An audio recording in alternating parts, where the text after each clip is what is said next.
भारत के अंदर एक बारी पब्लिक ट्रांसपोर्ट की ऐसी हड़ताल होगी जो दुनिया देखेगी। अभी तक ट्रकों की हड़ताल से कानून के अंदर लिखा है आप प्राइवेट गाड़ियां कमर्शियल के अंदर चलवा सकते, और इसी तरीके से हम ई रिक्शा के पीछे पड़ेंगे। सुप्रीम कोर्ट में भी जाना पड़ेगा ना, हम सुप्रीम कोर्ट में भी जाएंगे। तुम्हारे काम नहीं करेगी वो तुम्हारी सरकार नहीं हो। ट्रांसपोर्ट को कौन चलाता है?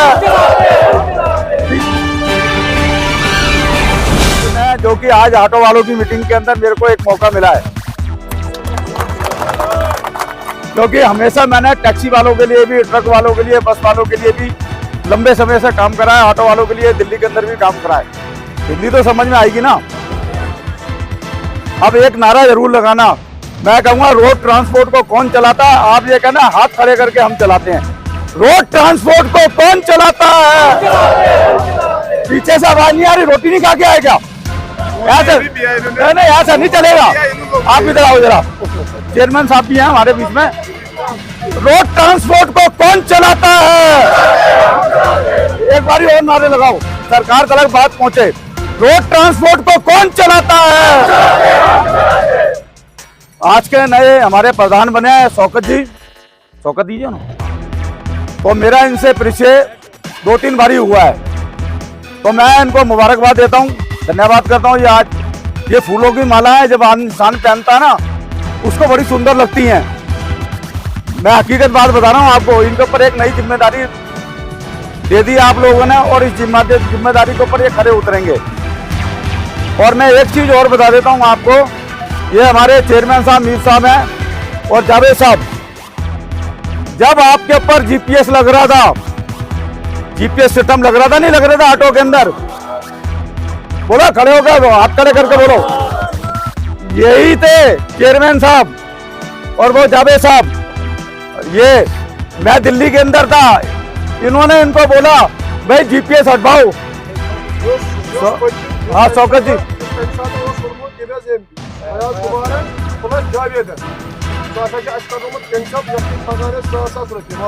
सुनो, जब जीपीएस 9,000-10,000 का लग रहा था, इन्होंने इनको बोला, इन्होंने चेयरमैन साहब को बोला, चेयरमैन साहब ने मैंने बोला, इन्होंने हमारे को बोला, और ऊपर वाले की ऐसी कृपा हुई, हमने सेंटर के मिनिस्टर से बात करी, उसको हटवा दिया दिल्ली से। हटा के नहीं हटा बोलो? ये चेयरमैन साहब हो गए, जावेद साहब है, इनकी देन थी जो इन्होंने उसको हटवाया। तो अब बात आती है दूसरा, मेरे को यहाँ समझ में आई, ई रिक्शा की बड़ी बीमारी पड़ गई है, वो कैंसर की तरह चिपक रहा है। वो कैंसर ऐसा फैल गया है, पूरे हिंदुस्तान के अंदर फैल गया है। और जहाँ मेरे को समझ में आ रही है, आपकी बात ज्यादा ई रिक्शाओं से प्रॉब्लम क्रिएट हो रही है। ई रिक्शा के लिए हम लोग लड़ाई लड़ रहे हैं। जैसे देश भर के अंदर ये प्राइवेट मोटरसाइकिलें चलती थी, वो फोन पे बुक करती थी, नंबर 2 के अंदर चलाते थे, और हम लोगों ने सुप्रीम कोर्ट पे लग गए। सुप्रीम कोर्ट के अंदर हमारे को राहत मिली है बहुत, और इसी तरीके से हम ई रिक्शा के पीछे पड़ेंगे।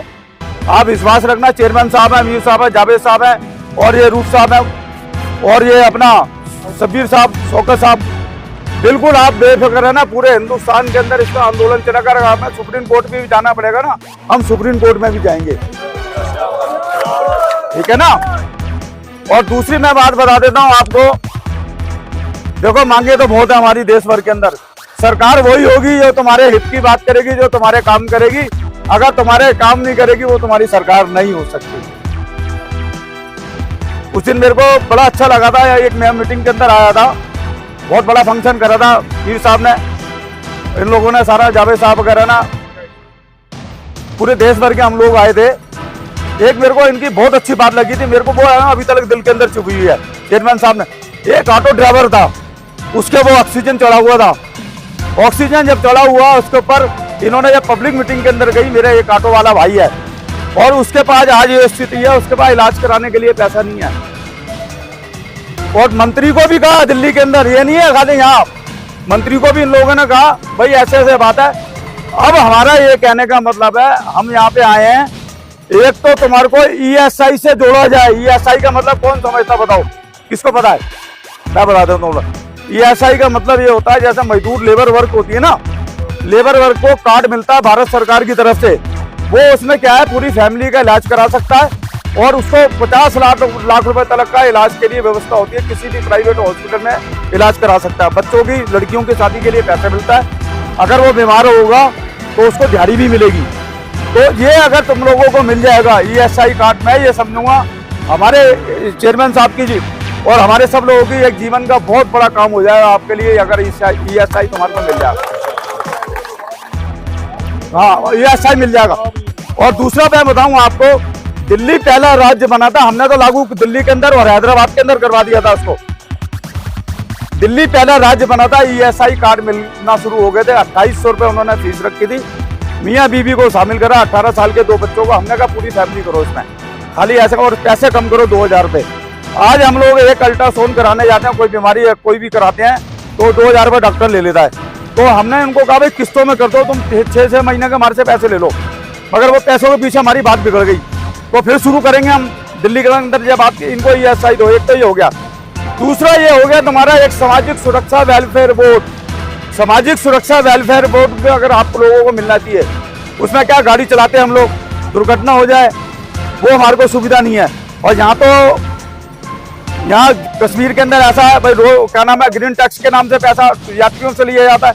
अरे आप ड्राइवरों के लिए भी तो करो, चालकों के लिए, चालक भी तो हमारे भाई हैं, तो उन लोगों के लिए भी करो। 15 लाख रुपए का रोड एक्सीडेंट के अंदर ये क्या नाम है, जम्मू और क्या नाम है कश्मीर का प्रशासन आप लोगों को दे 15 लाख रुपए। कई स्टेटों के अंदर हमने लागू करवा दिया है। रोड एक्सीडेंट के अंदर किसी की मृत्यु हो जाती है ड्राइवर की, 15 लाख रुपए उसको इंश्योरेंस कंपनी भी दे और 20 लाख रुपया प्रशासन भी दे। कोई एहसान नहीं कर रहे ये लोग। ये 4-5 ऐसे मुद्दे हैं जो जमीन से जुड़े हुए हैं, आप लोगों को भी नहीं पता भाई ये ESI क्या है क्या नहीं है। सामाजिक सुरक्षा वेलफेयर बोर्ड ESI अगर यदि ये तुम्हारे लिए हो जाता है, मैं ये समझूंगा हमारे लिए जीवन के अंदर ये सबसे बड़ा काम आप लोगों का होगा। ठीक है, मेरी बात से सहमत हो, खुश हो जो हम लोग बात कर रहे हैं सारे। अब बात आती है इनकी बड़ी गाड़ियों वालों की। अभी एक नया ऑर्डर आ गया यहाँ पे, तुगल की फरमान बोलते हैं, तुगल की आदेश, वो भी सारा। ये बताओ कौन से कानून के अंदर लिखा है आप प्राइवेट गाड़ियां कमर्शियल के अंदर चलवा सकते हो? बोलो, हाथ खड़े खड़े चल सकती है नहीं चल सकती? परमिट फीसें आप दो, रोड टैक्स आप दो, गवर्नमेंट का टैक्स आप दो और प्राइवेट नंबरों पर गाड़ियां चलाओ। ये कौन से तुगल की फरमान है जी? ये चलेगा नहीं, ये किसी कीमत में नहीं चलेगा। यहाँ का प्रशासन छोड़ना, हमारे पास सुप्रीम कोर्ट के ऑर्डर हैं क्लियर। अब हम बता भी देंगे इनको, सुप्रीम कोर्ट की गाइडलाइन, नॉन ट्रांसपोर्ट पूरे हिंदुस्तान के अंदर नहीं चलेगा। पहले पॉलिसी बनाओ और कमर्शियल नंबर की गाड़ियां लो। ये ढीठ सरकारें हैं, ये प्राइवेट गाड़ियां चलवाते हैं, गवर्नमेंट के टैक्स की चोरी करवाते हैं। तुम लोग कमर्शियल गाड़ियां चलवाते हो, तुम करोड़ों रुपए टैक्स देते हो, अरबों रुपए देते हैं। हमने क्या मांगा है सरकार से? हमने तो दिया ही दिया है सरकारों को, अरबों रुपया। आप एक दिन का कैलकुलेशन करो, अरबों रुपए लेती है सरकार पूरे भारतवर्ष के अंदर। फिटनेस के पैसे ले लो, लाइसेंस रिन्यू ले लो, परमिट के लिए। हमें क्या मिला है? हम तो अपना हक मांग रहे हैं भैया आपसे। हमारे को वेलफेयर बोर्ड दो, सामाजिक सुरक्षा बोर्ड दो और ESI कार्ड दो। हमें और क्या मांग रहे हैं? तुम्हारे से भीख थोड़ी ना मांग रहे हैं हम। ये 4-5 ऐसी चीजें हैं जो आप लोगों के परिवार से जुड़ी हुई है। अब रही ई-रिक्शा वाली बात, चेयरमैन साहब बैठे हमारे, जावेद साहब बैठे हैं, ये बैठे हैं शौके साहब। ये लड़ाई इतनी आसान नहीं है। मैं आज आपको क्लियर कह दूं, ये कैंसर की तरह फैल गई है ई-रिक्शा पूरे देश भर के अंदर। और जब एकजुट होंगे ना पूरे हम लोग भारत के अंदर, एक ही दिन हड़ताल होगी, सरकार ऐसे झूला झूल लेगी, ऐसे झूलेगी। ये हो क्या गया? पब्लिक ट्रांसपोर्ट पूरे हिंदुस्तान के अंदर कभी बंद नहीं हुआ। अगर बंद हुआ है, दिल्ली हो गया, कभी बंबई हो गया। ठीक है, बस वाले कहते हैं भाई मेरा रास्ता अलग है, ऑटो वाले कहते हैं मेरा अलग है, टैक्सी वाले कहते हैं मैं क्यों जाऊं। हम सबको जोड़ रहे हैं। अगर ऊपर वाले ने चाहा, भारत के अंदर एक बारी पब्लिक ट्रांसपोर्ट की ऐसी हड़ताल होगी जो दुनिया देखेगी। अभी तक ट्रकों की हड़ताल हुई है और उस समय पता चलेगा, चाहे वो केंद्र सरकार की गलत नीतियों के खिलाफ हो, चाहे यहाँ की सरकार हो, यहाँ का प्रशासन हो, उनकी गलत नीतियों के खिलाफ होगी ये हड़ताल होगी। जहाँ तुम्हारा आंदोलन छिड़ेगा, हम आपके साथ हैं। हम भी दिल्ली के अंदर करेंगे, बंबई के अंदर करेंगे, हर जगह करेंगे। और बहुत बहुत धन्यवाद।